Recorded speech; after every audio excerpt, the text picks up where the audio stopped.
Hello student. आज आपण महाराष्ट्रामधील गव्हर्नमेंट कॉलेजची इन्फॉर्मेशन घेत आहोत. म्हणजे जर तुम्हाला MBBSला गव्हर्नमेंट कॉलेज पाहिजे असेल तर तुम्हाला किती रँक असेल तर तुम्हाला महाराष्ट्रामध्ये गव्हर्नमेंटचं सीट हे लागू शकतो. तेच आपण या व्हिडिओमध्ये बघणार आहोत. आपण हे जे रँकिंग आहे ते ऑल इंडिया रँकिंगनुसार काढत आहोत. सो जे रिझल्ट लागत असतात ते ऑल इंडिया रँकिंगनुसारच रिझल्ट लागत असतात. स्टेट SML जे म्हणतो आपण, स्टेट मेरिट लिस्ट, त्याच्यानुसार कोणतेही रिझल्ट लागत नाही, ही मुलांनी लक्षात ठेवा. तुमच्या ऑल इंडियाच्या रँकिंगनुसारच कुठल्याही राज्याचे निकाल हे लागत असतात. सो आपण चालू करू. सगळ्यात पहिले तर ओपन कॅटेगरी.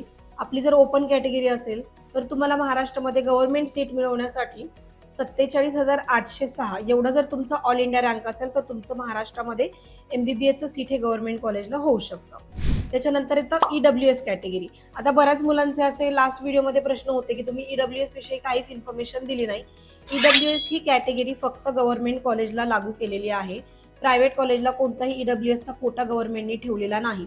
सो EWS जर तुमची कॅटेगरी असेल तर तुम्हाला गव्हर्नमेंट सीट हे मिळू शकतं महाराष्ट्रामध्ये. त्याच्यासाठी तुमची रँक पाहिजे 68,167 एवढा जर तुमचा रँक असेल तर महाराष्ट्रामध्ये तुम्हाला MBBSचं सीट हे मिळू शकतं गव्हर्नमेंट कॉलेजला. त्याच्यानंतर येतं OBC कॅटेगरी. आता जर आपण बघितलं सगळ्यात जास्त विद्यार्थी OBC कॅटेगरीमधून असतात, म्हणून OBCचा कट ऑफ जनरली ओपनच्या आसपासच जात असतो. तर जर तुमची OBC कॅटेगरी असेल तर OBC कॅटेगरीसाठी 48,407 इतपत जर तुमचा रँक असेल ऑल इंडिया रँक तर तुम्हाला MBBSचं सीट गव्हर्नमेंट कॉलेजला महाराष्ट्रामध्ये हे मिळू शकतं. त्याच्यानंतर येतं SCBC कॅटेगरी. आता SCBC कॅटेगरी ही गव्हर्नमेंट कॉलेजला पण आहे आणि सेमी गव्हर्नमेंट कॉलेजला सुद्धा आहे. सो जे विद्यार्थी SCBC कॅटेगरीमधून येतात त्यांचा रँक हा जवळपास 56,135च्या आसपास जर तुमचा ऑल इंडिया रँक असेल तर तुम्हाला महाराष्ट्रामध्ये MBBSचं सीट हे गव्हर्नमेंट कॉलेजला मिळू शकतं. त्याच्यानंतर येतं VJ कॅटेगरी.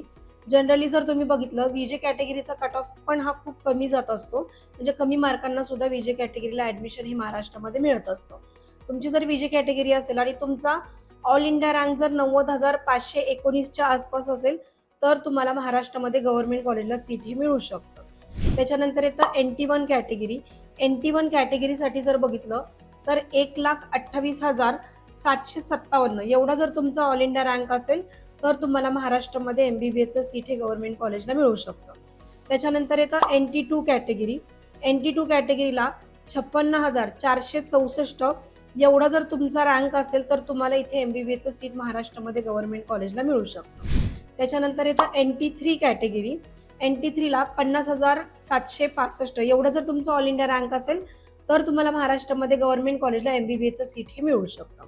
त्याच्यानंतर येतं सगळ्यात कमी कॅटेगरीला ऍडमिशन मिळणारी कॅटेगरी म्हणजेच SC कॅटेगरी. SC कॅटेगरीला 3,06,231 एवढा जर तुमचा ऑल इंडिया रँक असेल तर तुम्हाला MBBSचं सीट हे महाराष्ट्रामध्ये कन्फर्म होऊ शकतं.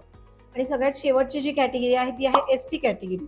ST कॅटेगरीमधून जर तुम्हाला 3,43,334 एवढा जर तुमचा ऑल इंडिया रँक असेल तर महाराष्ट्रामध्ये इझिली तुम्हाला MBBSचं सीट हे मिळू शकतं. आता आपण लास्ट टाइम आपल्या ग्रुपवर टाकलेलं होतं फी स्ट्रक्चर, गव्हर्नमेंट कॉलेजला किती फी पडते, सेमी गव्हर्नमेंट कॉलेजला किती फी पडते. जर तुम्हाला फी जाणून घ्यायची असेल तर खाली जो नंबर दिलेला आहे त्याच्यावर तुम्ही व्हॉट्सअप करू शकता, किंवा मग कट ऑफ जर तुम्हाला पाहिजे असतील राऊंड 1, राऊंड 2 आणि राऊंड 3चे गव्हर्नमेंट कॉलेजचे तरी तुम्ही त्या नंबरवर कॉल करू शकता किंवा मग तुम्ही व्हॉट्सअप करू शकता. आणि डिस्क्रिप्शनमध्ये आमच्या व्हॉट्सअप ग्रुपची लिंक दिलेली आहे.